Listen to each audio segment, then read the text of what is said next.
नमः परमहंस स्वादित चरण कमल चिन्मकरंदाय भक्तजन मानस निवासाय श्रीरामचंद्राय कृष्णत्वदीय पद पंकज पंजरान्ते अद्यैव मे विशतु मानस राजहंसः प्राणप्रयाण समये कफवातपित्तै कंठावरोधन विधौ स्मरणं कुतस्ते नारायणं नमस्कृत्य नरं चैव नरोत्तमं देवीं सरस्वतीं व्यासं ततो जयमुदीरयेत् श्रीलक्ष्मीनाथ समारम्भां नाथयामुनिमध्यमाम् अस्मदाचार्यपर्यन्तां वन्दे श्रीगुरुपरम्पराम् अंजनानंदनं वीरं जानकी शोकनाशनं कपीशमक्षहन्तारं वन्दे लंका भयंकरं भक्ति भक्त भगवंत गुरु चतुर्नाम वपुएक इनके पद वंदन किए ना सत विघ्न अनेक बोले वृंदावन बिहारी लाल की जय भागवत महापुराण की जय सुखदेव भगवान की जय। परम मंगलमय परात पर अखिलेश्वर अचिंत कल्याण गुणगण निधान सर्वेश्वर सर्वाधिपति अकारण करुणा वरुणालय अकारण करुणाकारक सकल जन कल शापहारक परात्पर पर ब्रह्म सच्चिदानंद स्वरूप परमपिता परमात्मा श्री राधा गोविंद सरकार राधा रमण बाधारण श्री बांके बिहारी लाल उनका यह वांगमय शब्दमय विग्रह श्रीमद् भागवत महापुराण कोटि कोटि नमन कोटि कोटि प्रणाम इस परम पावन पुराण ग्रंथ पारमहंसों की परम संहिता को परमाराध्य नंदन नंदन यशोदा नंदन वृजन रंजन देवकी नंदन श्याम सुंदर श्री कृष्ण के पाद पद्मों पर कोटसा नमन नतमस्तक वंदन एवं अभिनंदन। उनकी आह्लादनी शक्ति प्राण प्रिया जगत वंदनी वृषभान वंदनी भासुदी जगदीश्वरी बरसाने वाली श्री किशोरी जू के पावन चरणारविंदों पर कोटसा प्रणति समस्त भूतादिक सिया राम मैं सब जग जानी करहूं प्रणाम जोर जुग पाने। सज्जनों, हम सबका यह परम सौभाग्य की भागवत साप्ताहिक कथा सीखने का सद संकल्प विचार लेकर के एक स्थान पर एक साथ जुड़ करके इस पावन पुराण श्रीमद् भागवतम की तैयारी का यह स्वर्णिम लाभ प्राप्त कर रहे हैं। देखिए, ऐसा सद सौभाग्य बिना किशोरी जी की विशेष कृपा के प्राप्त नहीं होता है। अति हरि कृपा जाहि पर होई पांव देहि यही मार्ग सोई। तो हम सबके ऊपर किशोरी जी की विशेष कृपा है। अब ऐसा सद सौभाग्य अगर जीवन में आया है तो हम सबका दायित्व और हम सबका परम कर्तव्य बनता है कि सच्ची लगन निष्ठा और परिश्रम के साथ दिए हुए चरित्र श्लोकों को विधिवत रूप से तैयार करें, लिखें, पढ़ें और उनको कंठस्थ करें। बड़ा ही आनंद आ रहा है और इस समय हम सब वृंदावन विहरी लाल की बड़ी ही अद्भुत लीला, जिसमें वह धनुष यज्ञ में अपने मामा जी के पास पहुंचे। लेने कौन गया, ध्यान देने बात, सबसे बड़ी बात यहाँ पर बड़ा सुंदर भाव आता है कि लेने कौन गया प्रभु को। कंस ने पहले भी कईयों को भेजा लेकिन लेकर के कोई नहीं आया। हम सब ने कितना सुंदर सुंदर प्रसंग सुने, है ना। बड़े बड़े जो है तो असुर गए, तृणावर्त, शकटासुर, बकासुर सब लेने गए थे, लेकिन क्या कन्हैया को लेकर के आ पाए? नहीं लेकर के आ पाए। और गए, आ नहीं पाए लेकर के, और वह जीवन से भी हाथ धो बैठे। अक्रूर गए हैं और भगवान को लेकर के आ गए हैं। तो ध्यान देने वाली बात यह है कि परमात्मा को अगर आप लाना चाहते हैं अपने मन मंदिर में, अगर परमात्मा को लाना चाहते हैं अपने जीवन में, तो हमको भी अक्रूर बनना पड़ेगा। क्योंकि जो क्रूर होता है, जिसका क्रूर हृदय है, तो उस क्रूरता भरे जगह पर भगवान कभी आते नहीं है, अपितु करते क्या है ना। क्रूर गए तो सबका भगवान ने काम तमाम कर दिया। तो बुराई को भगवान नष्ट कर देते हैं। इसीलिए भगवान को लाना है तो अक्रूर बनना पड़ेगा। और अक्रूर जी लेकर के आए, निवेदन किया, चलिए दास की कुटिया पर चलिए भगवान। उन्होंने कहा नहीं, पहले मामा जी से मिलेंगे, मामा जी की खातिरदारी, और उसके बाद आपके यहाँ आएंगे। अब इधर कंस ने जैसे ही सुना कि आ गए दोनों भाई, मेरे जो काल हैं, ओहो, सैनिकों का प्रहरा चौगुना बढ़वा दिया भाई। अब वह दोनों छोरा यहाँ से जाने ना पावे। खूब तगड़ी तैयारी कर रखी, जो है तो रखी है। अब इधर भगवान श्री कृष्णचंद्र, उनको तो किसी का डर नहीं, वह तो परमात्मा है। अब कंस बड़ा सजग हो गया।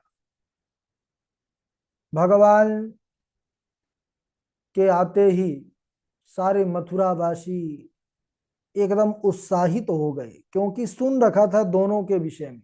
कृष्ण बलराम की लीला मथुरा वाले खूब सुने कि वह बड़े सुंदर हैं, कृष्ण काले हैं लेकिन ऐसे निराले हैं कि कोई देखता है तो देखता ही रह जाता है।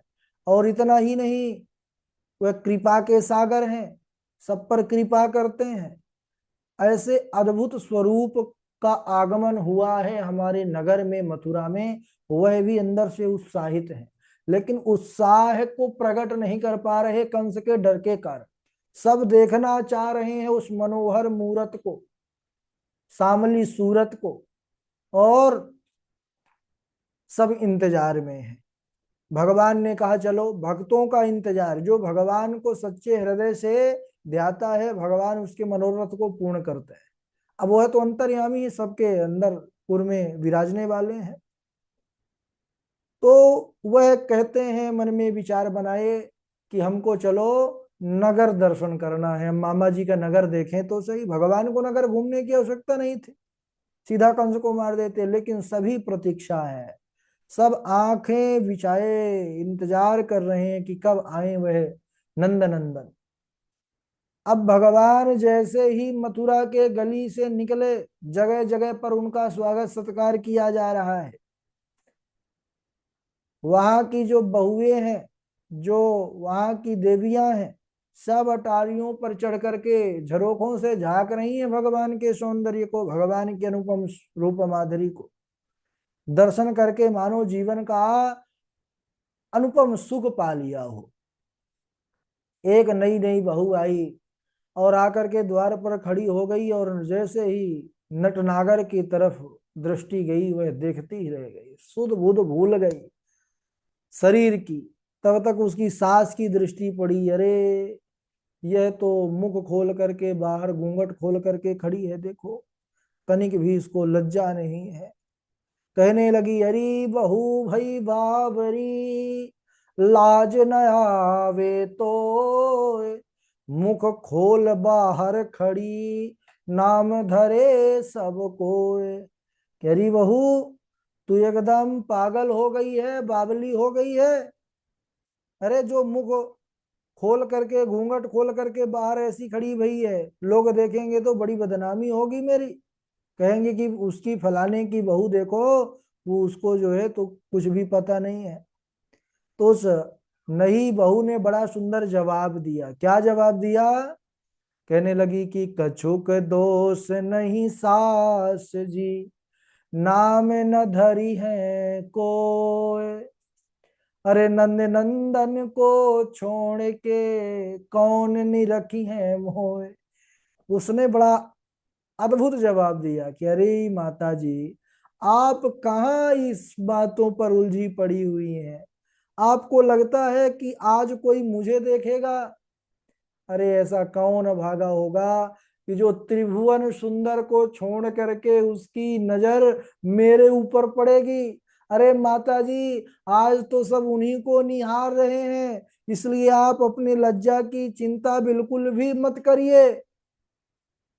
यह भगवान का है सुंदर स्वरूप। बड़ा भारी स्वागत सत्कार हुआ, ग्वाल बाल का मुख लटक गया। भगवान ने कहा कि अरे क्या हुआ? तुमको तो खुश होना चाहिए, इतना बड़ा भारी उत्सव हो रहा है, स्वागत सत्कार हो रहा है, जगह जगह पर चंदन टीका लग रहा है, माला हो रही। उन्होंने कहा कि बिल्कुल कन्हैया, तुम्हारा कहना ठीक है, लेकिन हमको पता होता कि इतना स्वागत होगा, थोड़ी बन ठन करके आते। जैसे गैया चरावे जाते थे वही कपड़े पहन करके आ गए। ओहो, तो यह उदासी का कारण है। चलो, इसमें उदास होने की क्या बात है, हमारे मामा यहाँ के राजा हैं, कंस। चलिए, हम आपको वस्त्र दिलाते हैं। प्रसन्न हो गए। सखा बोले चलो भाई चलो। एक तब तक दृष्टि पड़ी, एक धोबी जो है तो कपड़ा जो रंगने का काम करता था, एक गट्ठर कपड़े लेकर के सर पर जा रहा था। उसके पीछे एक सहयोगी और था। अब ममियौरे में तो सब मामे होते हैं। भगवान ने आवाज लगाई, मामा जी। मामा जी देखे, बोले क्या बात है?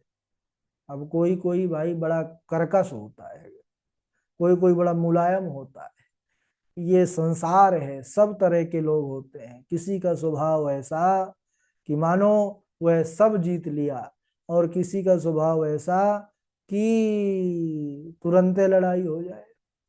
तो वह मामा जी भी बड़े विचित्र थे। बोले क्या बात है, क्यों आवाज लगा रहे हो मामा जी, मामा जी? अरे मामा जी, इसमें से बहुत सारे कपड़े हैं, इसमें कुछ हमारे सखाओं को भी दे दीजिए। उसकी आंखें लाल हो गई क्रोध से। अरे कहने लगे, अरे तुम गांव के ग्वाले गंवार, तुमने कभी ऐसे कपड़े देखे भी हैं सपने में, जो पहनने के लिए मांग रहे हो? तुमको पता है कि ये राजाओं के कपड़े हैं, राजसी वस्त्र हैं। तुम गांव के ग्वालो इन कपड़ों को पहनने की चेष्टा कर रहे हो, मन में अभिलाषा कर रहे हो, जाओ यहां से, नहीं मारे जाओगे। भगवान समझ गए कि मामा जी बिना जो है तो आशीर्वाद दिए नहीं मानेंगे। अब भगवान ने तो आशीर्वाद दिया था, एक तमाचा जो है कनपटी पर लगाया, लेकिन ऐसा आशीर्वाद कि तुरंत, आशीर्वाद ऐसा ही देना चाहिए कि तुरंत कल्याण हो जाए। अब वह जगदीश है, तुरंत कल्याण हो गया। मामा जी का सर अलग हो गया धड़ से, और वही मामा जी का जो है गोविंदाय नमो नमः। लेकिन भगवान ने कल्याण किया।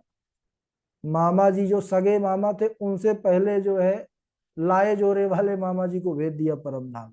तो यह कृपा नहीं तो और क्या है। जैसे ही दूसरे ने देखा कि भाई एक तो गए, तुरंत सारे कपड़ा हवाले किया, महाराज भांजे जी ये लो, सारे कपड़े आप ही के हैं महाराज, आपका राज्य है, हम कौन होते हैं। भगवान ने सखाओं से कहा कि देख लो भाई, जो जो वस्त्र आपको अच्छे लगे ले लो।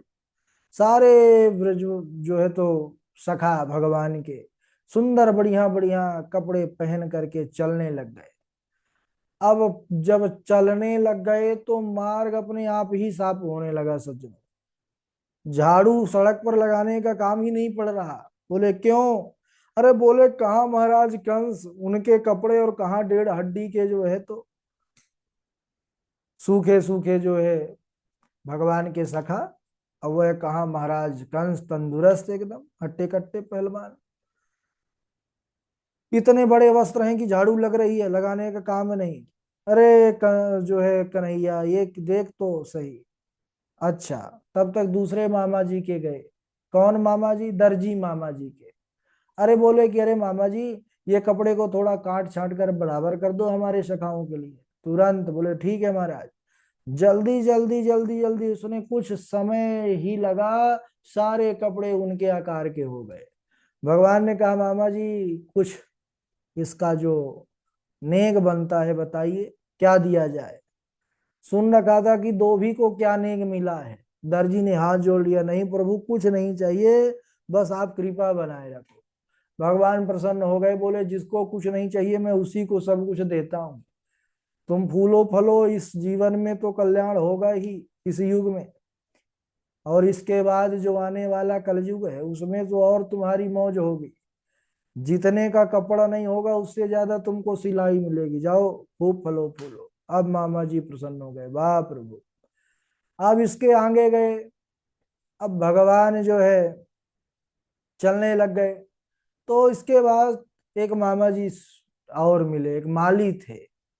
उन्होंने सुंदर भगवान को और उनके सखाओं को माला धारण कराई। अब ब्रजवासी इतना हो गया तो आनंद हो गया। अब कन्हैया के सखा उनसे कहने लगे कि देख लाला, कपड़े पहन लेने और माला पहन लेनी, अब थोड़ी पूरे माथे पर थापक हुआ चंदन लग जाए तो आनंद आ जाए। ओहो, चलो अभी इसकी भी व्यवस्था करते हैं। तब तक दृष्टि पड़ी एक स्त्री पर। वह 3 जगह से टेढ़ी है और वह अपने हाथ पर एक पात्र पर बड़ा ही सुगंधित चंदन लेकर के जा रही थी। तब भगवान ने आवाज लगाई उसको। उसका नाम त्रिवक्रा, 3 जगह से टेढ़ी थी, लोग उसको त्रिवक्रा या कुब्जा कहते थे। तो भगवान ने आवाज लगाई कि हे सुंदरी, इसमें से कुछ चंदन हमको भी मिलेगा क्या दान में? आज कुब्जा को पहली बार किसी ने सुंदरी कहा था, क्योंकि सब तो उसको कुब्जा कुबड़ी कह करके बुलाया करते थे। लेकिन देखिए, यहाँ पर ध्यान देने वाली बात यह है कि वो भगवान कौन है? भगवान है त्रिभुवन सुंदर, त्रिभुवन कमलम तमाल वर्णम। तो जो स्वयं सुंदर है, वास्तव में जो उत्तम रत्न है उसकी परख केवल रत्न का जानकार ही कर सकता है, जौहरी ही कर सकता है। ऐसे ही सौंदर्य का दर्शन जो सौंदर्य का सागर है उसी को हो सकता है। और भगवान तो ऐसे हैं जो बाह्य सौंदर्य को नहीं देखते, वह तो अंतर्यामी है। बाह्य और आभ्यंतर दोनों जगह स्थित होकर के वह अंदर के सौंदर्य को ज्यादा पसंद करते हैं। कुब्जा अंदर की सौंदर्य की पराकाष्ठा थी, भगवान ने इसलिए सुंदरी कह करके संबोधित किया। और बाह्य सौंदर्य क्या है? वो तो कभी भी आता है, कभी भी चला जाता है। लेकिन व्यक्ति का जो असली सौंदर्य है वह आंतरिक सौंदर्य है, जो आता है स्वभाव और गुणों का सौंदर्य। पहली बार किसी ने सुंदरी कहा, कौन है आप? कहने लगी कि दास्याश में हम सुंदर कंस सम्मता, त्रिवक्र नामा यनुलेप कर्मणि, मदभावितं भोजपतेरति प्रियं, विना युवाम को न्यतमस्त दरहति। हे परम सुंदर, मैं कंस की दासी हूं। 3 जगह से टेढ़ी होने के कारण लोग मुझे कुब्जा त्रिवक्रा कहते हैं, और मैं महाराज को चंदन बनाने का काम करती हूँ। मेरा चंदन उनको बड़ा भाता है। लेकिन प्रभु, आपसे बढ़कर के इसका उत्तम अधिकारी और कौन हो सकता है? भगवान ने कहा, नहीं नहीं, पहले हमारे सखाओं को लगाइए। सबको चंदन लगाया, और जैसे ही कृपा निधान को चंदन लगाने के लिए कुब्जा ने किया, उसी समय कृपा के सागर, वह कृपा के सागर रूपी बांध टूट पड़ा। और भगवान ने कुब्जा पर ऐसी कृपा बरसाई है, ऐसी कृपा बरसाई। उसके पैर पर अपने पैर के पंजे को रखा है, 2 अंगुलियों से उसकी टोड़ी पर हाथ लगाया है, और उसको धीरे से ऊपर की ओर उचका दिया है। और वैसे ही स्पर्श होते ही मुकुंद स्पर्शनाथ सद्यो बभूव प्रमदोत्तमा। वह एकदम भगवान के स्पर्श से सर्वांग सुंदरी बन गई। जो जन्म से कुब्जा थी वह एकदम सुंदर सीधी, और उसके स्वरूप का सौंदर्य का कहना ही क्या। भगवान कहते हैं जो अंदर से सुंदर है वह बाहर से भी सुंदर दिखना चाहिए, और भगवान ने परम सुंदर कर दिया। ओहो, वह नाचने लग गई, गाने लग गई, भगवान का गुणगान करने लग गई, कूद कूद करके कि जय हो प्रभु, आपकी सदा जय हो। और जैसे ही मथुरा की उन देवियों ने सुना कि जो जन्म से कुब्जा थी उसको भी भगवान ने सुंदर कर दिया, आपस में बात करती हैं कि हमारे नगर में तो महाराज चलता फिरता ब्यूटी पार्लर आ गया है। और वैसा ब्यूटी पार्लर नहीं, शाश्वत ब्यूटी पार्लर, जिसका सौंदर्य एक बार आ गया वह फिर जाने वाला नहीं है, ऐसे परमात्मा निखारते हैं। तो यह बड़ा सुंदर प्रसंग है। इसके बाद भगवान धनुष यज्ञशाला पर जाएंगे और किस प्रकार फिर कंस का उद्धार होगा, कैसे वहां पर उपस्थित जो रंग मंच पर मल्ल क्रीड़ा पर बड़े बड़े चारों मुष्टिक तल सल तोसल आदि हैं, उसे कैसे भगवान उनका भी उद्धार करेंगे, उसको हम अगले दिवस श्रवण करेंगे। आज यहीं तक। बोले वृंदावन बिहारी लाल की जय। बारी बारी से श्लोक सुनाएंगे। सर्वप्रथम हमारे झा जी हैं और पूर्वी हैं, भावना जी हैं, भावना जी के बाद डॉक्टर हृदय शर्मा जी हैं, वाजपेयी जी हैं, वैष्णवी तिवारी जी हैं, सांभवी जी हैं, नीरज द्विवेदी जी हैं, आचार्य सुरेश जी हैं, वासवी शर्मा जी हैं, चेतना देवी जी हैं, नंदा देवी जी हैं, जय द्विवेदी जी हैं, सोनू शर्मा जी हैं। स्वागत है, प्रारंभ करें। बबीता जी भी जुड़ी हुई।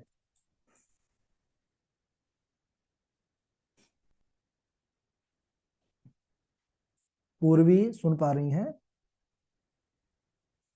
नहीं जुड़ी है क्या? चलिए। राधे राधे गुरु जी। राधे राधे। भारते मानवं जन्म प्राप्य भागवतं नय श्रुतं पाप पराधीन रात्मघात स्तुत कृत श्रीमद्भागवतं शास्त्रम् नित्यं यः परिसेवितं पितुर्मातुश्च भार्यायाः कुलपङ्क्ति सुतारिता विद्या प्रकाशो विप्राणां राज्ञां शत्रुजयो विशां धनं स्वास्थ्यं च शूद्राणां श्रीमद्भागवतात् भवेत् यशोदायाः सुतां कन्यां देवक्याः कृष्णमेव च रामं च रोहिणी पुत्रं वसुदेवेन विद्यता न्यस्तौ स्वमित्रे नन्दे वै याभ्यां ते पुरुषाहताः निशम्य तद्भुजपते गोपाद प्रचलितेन्द्रिय राजन्मनीषितं सम्यक् तव स्वाद्य बदमार्जवम् सिद्ध्य सिद्ध्योः समं कुर्याद् दैवं हि फलसाधनम्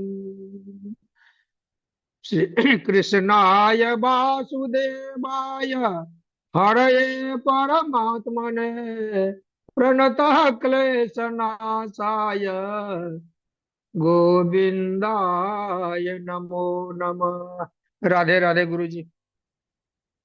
ठीक है, राधे राधे। बहुत बढ़िया।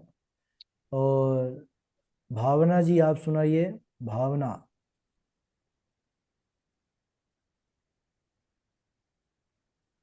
सुनाइए। आवाज नहीं आ रही भावना, आवाज नहीं आ रही। अभी नहीं आ रही, हेडफोन निकाल दीजिए, काम नहीं कर रहा शायद। जय कृष्ण। तब तक सुनाए आगे। वासवी शर्मा आप सुनाइए। अब आ रही है। हाँ, अब आ रही है, सुनाइए। कथितो वंशमुत्तारो भवता सोम सूर्यः राज्ञा चोभयवंशानां चरित्रं परमात्। राधे राधे। हाँ ठीक है, वाजपेयी जी। राधे राधे गुरु जी।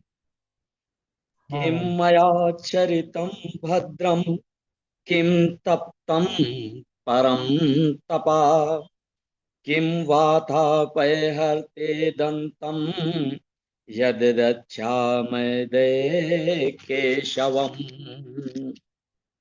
अहो विधाता तव न क्वाचित् दया सयोज्ये मैत्र्या प्रणयेन देहिना ताश्चाकृताथान् वियून क्षय पार्थकम् विकीर्णतं तेभे चेष्टितं यदा या यावा यावदालक्ष्य केतु यो वदरेणुस्तस्य च अनुप्रस्थापितात्मानो लेखयानी वो पलक्षिता। राधे राधे। ठीक है, वासवी आप सुनाइए। गुरु जी राधे राधे, प्रणाम। हाँ राधे राधे। अहो विधातास्तव न क्वचिदया संयोज मैत्र्या प्रणयेन देहिना ताश्चाकृतार्थान् व्युलङ्घ्य पार्थकम् विक्रीडितं तेरभक्तिष्ठितं यथा। जी गुरु जी। ठीक है, और वैष्णवी तिवारी आप सुनाइए। बबीता जी आप सुनाइए। डॉक्टर साहब आप सुनाइए। राधे राधे गुरु जी। हाँ सुनाइए।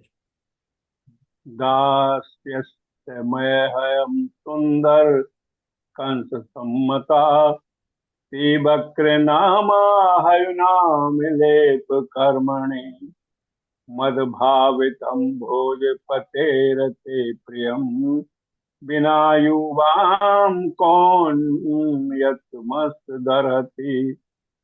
हरि बहु भई बाबरी लाज न आवे तो मुख खोल बाहर खड़ी नाम धरे सब कोय।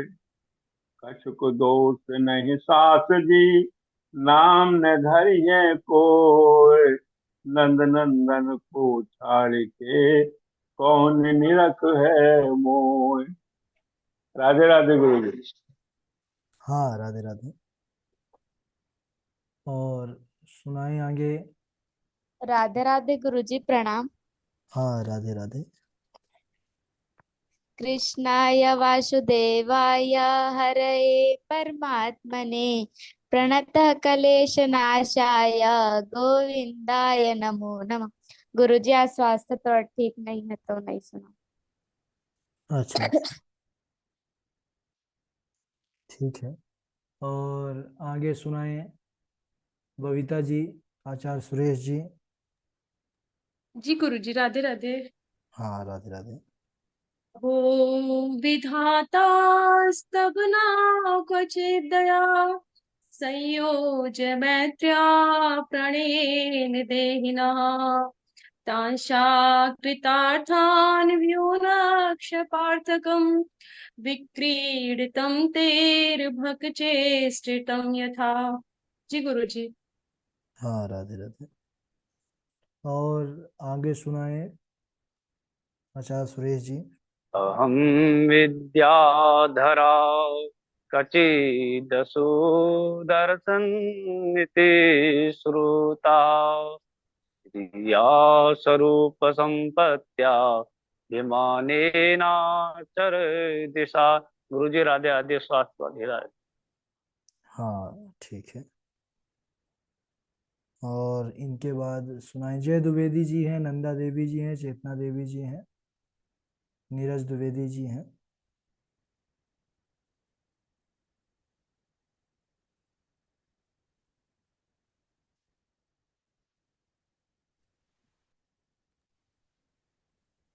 जी गुरु जी प्रणाम। राधे राधे। राधे राधे सुनाइए। अपि स्मृतिनः कृष्णो मातरं सुहृदः सखीं गोपानं व्रजं चात्मनाथं गावो वृन्दावनं गिरे। राधे राधे गुरु जी। ठीक है, और जय द्विवेदी ने सुनाए हैं।